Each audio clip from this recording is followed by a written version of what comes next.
right, hey everybody, hope you guys are doing good. It's a cold, chilly day here this fall season. It is Sunday.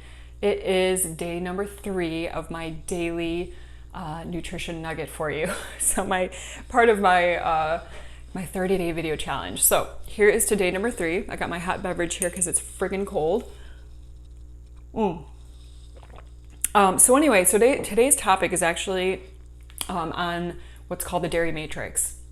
And I'm not talking about like Neo and the Matrix and like, whatever you want to call it. What is it? Like a different dimension or whatever. We're not talking about that.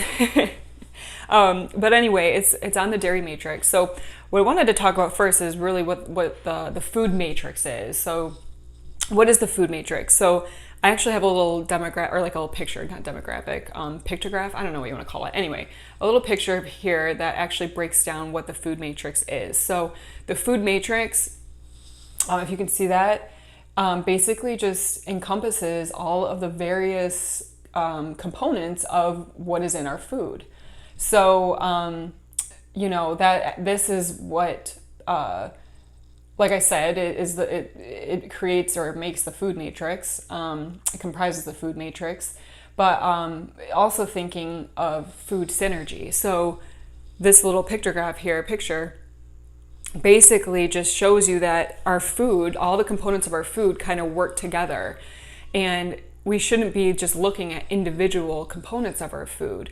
We need to look at the food we eat as a whole and how all of the components of that food interact together.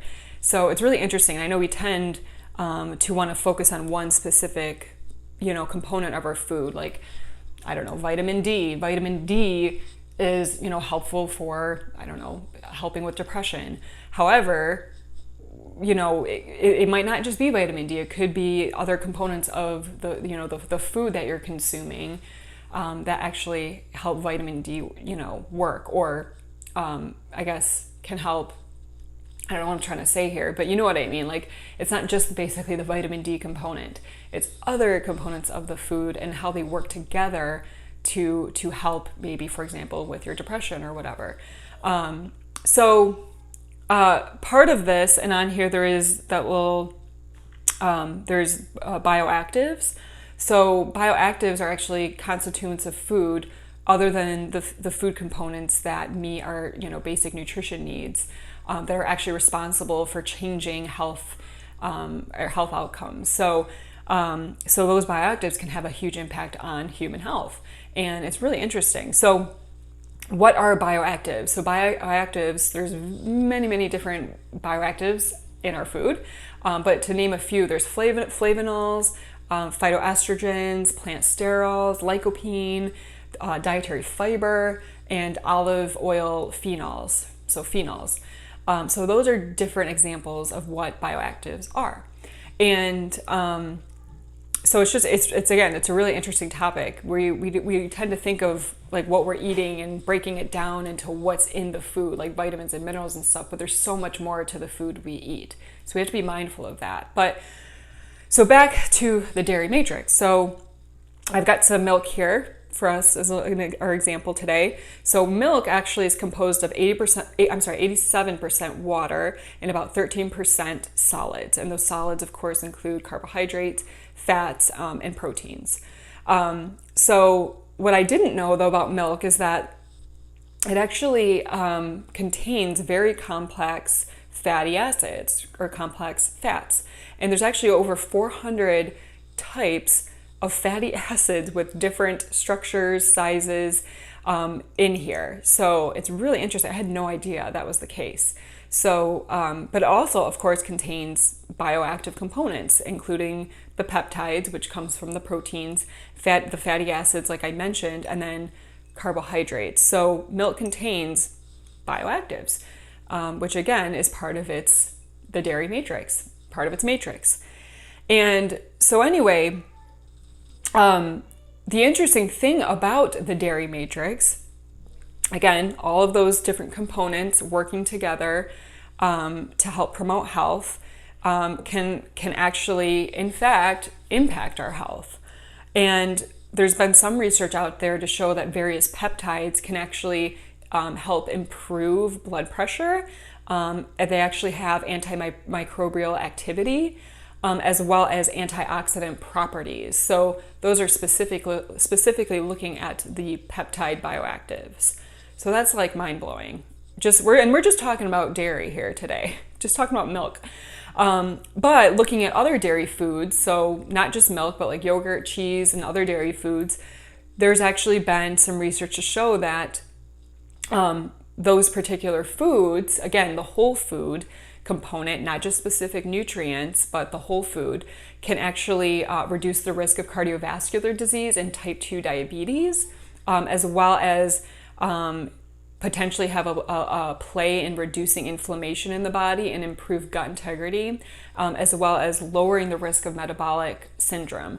So those are just a few of the health benefits that we can actually get from dairy alone. So that's just looking at dairy. We're not talking about all the other foods out there that can have an impact on our health. And this touches on that whole aspect of food synergy, right? So our food, the various components of what makes our food, actually, like, they work together. It's like a team, you know. They work together to support health and to improve our health. So it's not just the specific nutrients or chemicals, components in our food. It's food as a whole. So that's something we have to be mindful of. I don't think we can just like take a multivitamin or something and say we're good. No, that multivitamin, yeah, it has the vitamins and minerals, but it doesn't have all those other bioactives that we get in our food from eating whole foods. And so that's important. So I think we have to be mindful of that. And just keeping in mind that, like I said, we eat food. We don't eat nutrients. We eat food. We do not consume nutrients in their individual form. So yeah, so this is kind of like a rambly thing. Hopefully this makes some sense to you guys. But yeah, I think it's a really interesting topic, the dairy matrix. And I'd be curious to know what, learning more about the other various food matrices. Matrices? I don't know if that's the right word. But yeah. So being mindful that our food, everything, our food works together, basically. The components of our food work together to help us be our healthiest selves. And I think that's, like I said, just an important thing to think about, important thing to consider. So with that, I think that's it. I'll link below, there's a webinar on this by the United Dairy Council. So I'll share that down below if you guys are interested in more information on this. But anyway, yeah, so that's it for today. I just wanted to share that topic with you guys. Hopefully you found it interesting and you learned something, and hopefully it wasn't too confusing. But anyway, and I encourage you to kind of look this stuff up for yourself too. But with that, cheers to health, cheers to dairy. It's good for you. And it can actually, in fact, promote health. So here's to the dairy matrix. All right. You guys have a great day. Thanks for stopping by today, and I will hopefully see you again tomorrow. All right. Take care. Bye.